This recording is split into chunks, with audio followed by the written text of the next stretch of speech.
Frater Lewis, I've noticed a lot of emphasis on the brain as it relates to human behavior in recent MindQuest articles in the Digest. Isn't it, in fact, the soul personality that accounts for our behavior? Well, it's a dual question right there. You have the organic part of ourselves, which does affect the emotions to a great extent. We know that through psychiatry and psychology. But so far as the soul personality is concerned, so far as moral character is concerned, the sense of righteousness, it is the soul personality. In other words, what do we mean by the soul personality? We in our Rosicrucian teaching say that you can't evolve the soul and you can't corrupt the soul. Right away we are contradicting theology, which is telling us continually to save our soul and to evolve our soul and so on. But the inconsistency of that is very obvious to a thinking person. The soul is supposed to be of divine origin. It's supposed to be something that has been, in theology, something that's implanted in man.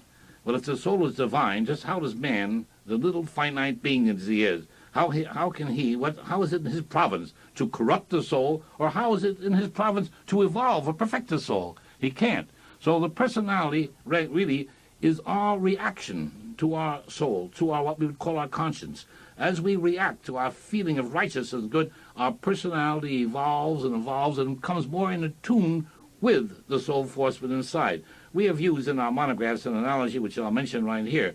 If you had a plain pane of glass, perfectly plain and clear, and you put a electric white bulb behind it, which is pure white light. Let's say that pure white light represents the soul force, if you wish to call it that, and the pane of glass represents consciousness. And on one side of the pane of glass, it's murky, and the light coming through is very indistinct and so on. But with time, you gradually rub off. With training and experience, you rub off some of this muck on the glass, and you are evolving, if you want to say that. And therefore, the light that comes through the personality gets more bright and more bright and more bright, until eventually the personality on the other side is just as bright as the white light coming through. So what you evolve and perfect is the personality and not the soul force. And therefore, we do have to use ourselves to understand that. But we are a mechanical being. We are an animal. And the physical part of ourselves can naturally determine and affect our personality in a sense. It'll prevent us from being able to go in and attune like we should. That's true. That can happen. The two have to work together.